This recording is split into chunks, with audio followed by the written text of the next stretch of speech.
करण्याची आपल्याला जबाबदारी आता दिली आहे. कारण मी इथे बसल्या बसल्या विचार करत होते की वास्तव काँग्रेस पक्षाचा खूप मोठा इतिहास आणि योगदान आहे. काँग्रेस पक्षाच्या विचारात आम्ही सगळे लहानाचे मोठे झालो आणि मी कालही हा प्रयोग अनेक ठिकाणी केला. मागच्या वेळेस बाळासाहेब थोरात एका कार्यक्रमासाठी आले होते तेव्हा मी विचारलं होतं आणि तेव्हा बाळासाहेब थोरात मला असं म्हणाले होते की तुम्ही काँग्रेस राष्ट्रवादीपेक्षा काँग्रेसच्या जास्ती मोठ्या स्पोक्स पर्सन आहात. म्हटलं मी नाहीये, मला पार्लमेंटमध्ये पण तेच म्हणतात. कारण का मनमोहन सिंग साहेबांचं अतिशय उत्तम काम हे फार जवळून आम्ही पाहिलेलं आहे. आणि जेव्हा पुण्याचा आपण आता जर इथे पाहिला या वास्तू बघा, वास्तूला जवळपास 100 वर्षाहून जास्त इतिहास.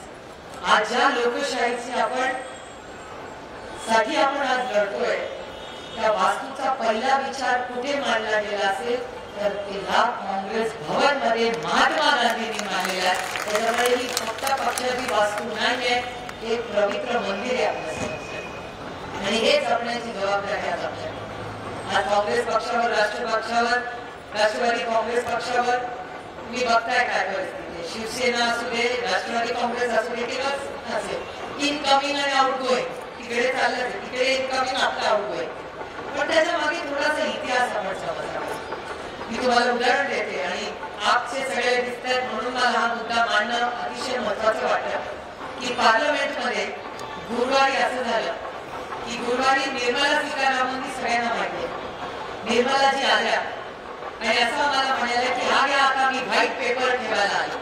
आम्ही म्हणलं कसला व्हाईट पेपर आणलाय तर त्या म्हणल्या भ्रष्टाचाराचा. आम्हाला वाटतं त्यांच्या भ्रष्टाचाराचा.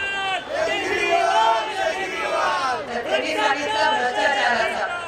आम्ही म्हणलं कुणाचा भ्रष्टाचार तर म्हणजे युपीएच्या सरकारचा भ्रष्टाचार. आम्ही तर नाही 10 वर्ष सरकार आणि तुम्ही जर आता 10 वर्षांनी सरकार जर भ्रष्टाचार काढणार असाल तर मग 10 वर्ष काय झोपलं होतं. हरकत नाही ते आले, त्यांनी भाषण केलं, त्यांनी कागद ठेवला, तुम्ही लगेच मागून घेतला आणि भ्रष्टाचार कुणावर आरोप आहे मी बघायला लागले. त्याच्यात भ्रष्टाचाराचा पहिला आरोप होता तो एक आदर्श भ्रष्टाचाराचा आरोप. आदर्श म्हणजे तुम्ही काढताय तो आदर्श नाही, हा वेगळा आदर्श. म्हणजे आदर्श आई, आदर्श वडील तो आला नाही, हा वेगळा आदर्श. आणि ते नाही बोलत.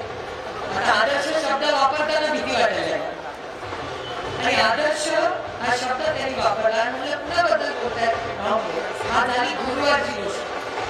शुक्रवारी भारतीय जनता पक्षाचे नेते त्यांनी लोकसभेमध्ये विचार मांडला की सगळ्यात भ्रष्टाचारी काँग्रेस पक्ष आहे. मी म्हणत नाही हो टेलिव्हिजन, हा आरोप माझा नाही, हा आरोप भारतीय जनता पक्षाने केलेला आहे की सगळ्यात जास्ती भ्रष्टाचारी काँग्रेस पक्षात कोण असेल ज्या माणसाने या देशातल्या विधवा महिलांवर अन्याय केला तो आदर्श आहे. आणि तो केला तर तो अशोक चव्हाणांनी केला. हे मी म्हणत नाहीये.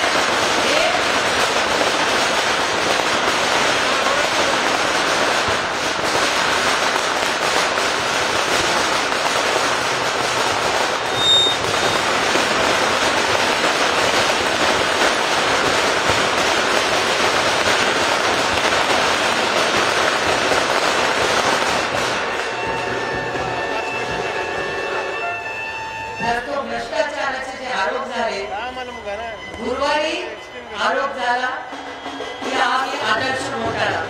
शुक्रवारी असा आरोप झाला अशोक चव्हाणांनी भ्रष्टाचार केला. हे मी म्हणत नाहीये, भारतीय जनता पक्ष म्हणते.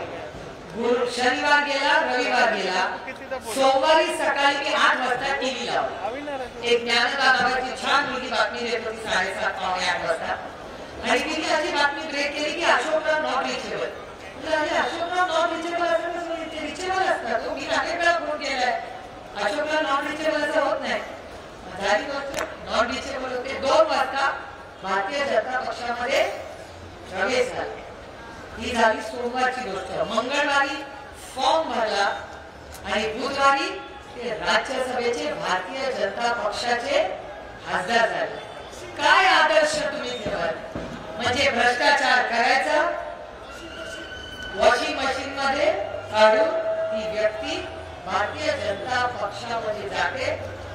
तर मला एकच प्रश्न भारतीय जनता, मी त्यांना आता भारतीय जनता पक्ष म्हणत नाही, मी त्यांना भ्रष्ट जुमला पार्टी म्हणते. ते भ्रष्ट जुमला पार्टी आहे, ते भ्रष्ट आहे, ते जुमलेवाले पार्टी. मला खरं सांगा. देश विदेशातील प्रत्येक घडामोडींचे लाईव्ह अपडेट मिळवण्यासाठी आता साम टीव्हीच्या सर्व सोशल मीडिया प्लॅटफॉर्मला लाईक, फॉलो आणि सबस्क्राईब करा. तसंच सर्व नोटिफिकेशनसाठी बेल आयकॉन प्रेस करायला विसरू नका.